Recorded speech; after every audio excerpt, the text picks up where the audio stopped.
What if they're gone? There's smoke. Someone must be home. We've been gone over a year now, Andrew. Just because there's smoke, it doesn't mean it's them. A brilliant short set in Canada during the quarantine, and it really captures the claustrophobia in this boarding house of healthy people, and there's really a feeling of us and them. We are healthy and those people over there are sick and we can't interact with them. There's also a sense of scarcity. Don't waste the food. We only have this one bottle of wine left.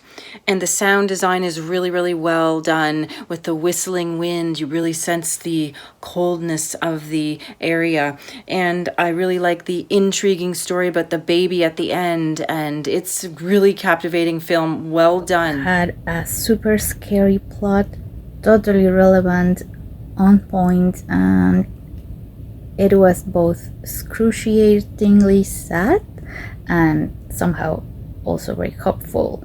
I love the scenery. It was very well the family interactions, the background story, and you don't really know what's happening, but it is tragic. And I also love the shots in this winter scenery. It was great. That were just actually really interesting, both visually and in a story sense. There was this sort of underlying mystery there too, which paid off. There was elements that I wasn't expecting.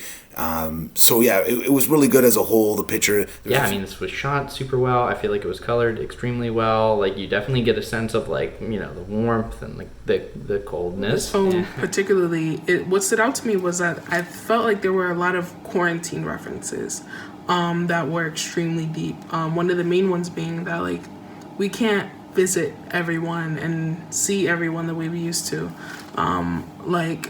We were so used to just being able to, like, go out and see our friends and think nothing of it, but now it's so much deeper than that. So it was like really sad hearing it, but it was also a very realistic thing that we're dealing with today.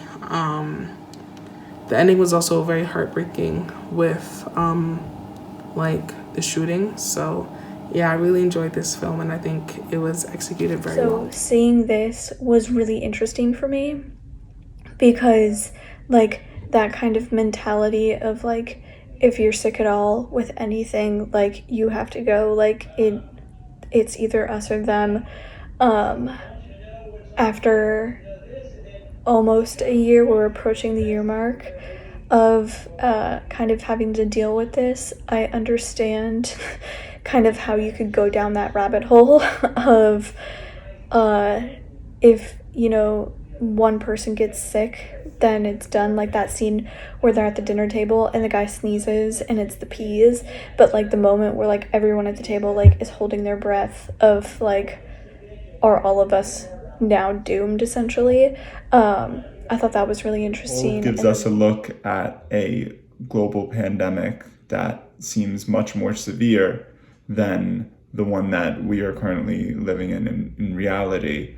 And it shows kind of the breakdown of the human spirit in a lot of ways. We see people dealing with it, some by wanting to reach out and help others retreating using humor as a kind of defense mechanism, and others being violent in their defense of their own health and the health of those that they care about. So it does really show you an array of dispositions that come with dealing with something like this psychologically, emotionally, and physically.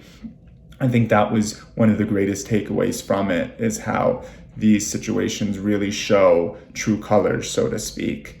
And, you know, ending with a baby, I think, is a good idea, because it does give this idea of a hope for the future, you know, for the next generation, that things will get better. But we have to first have them survive, of course, and that's the challenge that they're left with at the conclusion of the short film.